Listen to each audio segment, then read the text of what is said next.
27 তারিখে আমি প্রথমবার জাগৃতি ধামে গেলাম।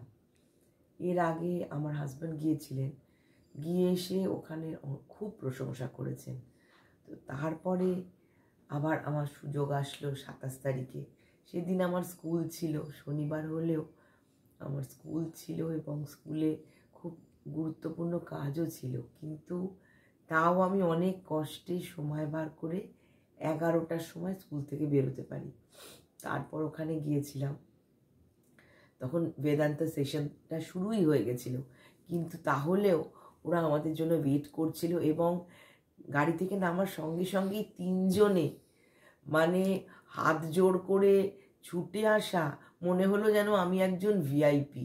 মানে ফার্স্ট গাড়ি থেকে নেমেই আমার এই ফিলিংটা হলো, 3 জন আমি নামার সঙ্গে সঙ্গে ছুটে এলো।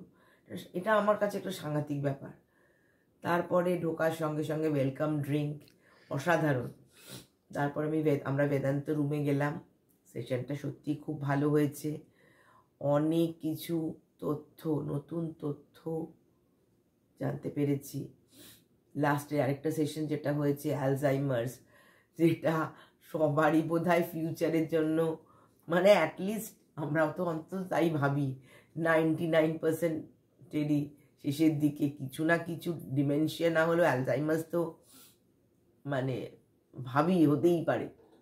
ওরা কথায় কথায় বলি এই ভুলে যাচ্ছি আমাদের অ্যালজাইমার্স। যাই হোক, এই কথাটা যে মানে কতটা ভুল, এমনি ভুলে যাওয়া আর অ্যালজাইমার্স, এই দুটোর ডিফারেন্সটা আমরা প্রথমেই ওখানে বুঝতে পারলাম।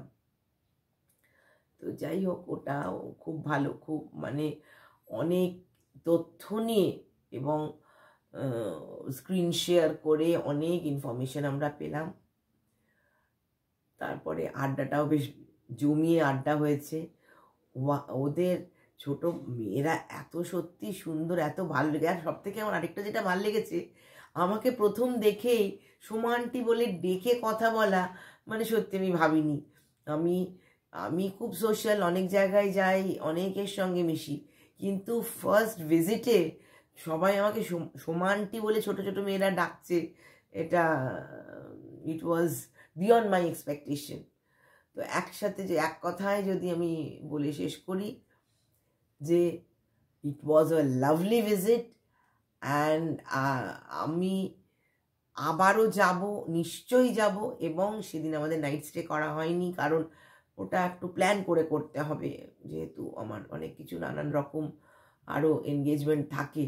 কিন্তু আমরা definitely I'm looking forward to go and stay over there, not only both of us, along with my brother and my sister-in-law. Even আমার মেয়ে, ইয়াং জেনারেশন, তাদেরকে গল্প করে she was also overwhelmed. Okay, thank you.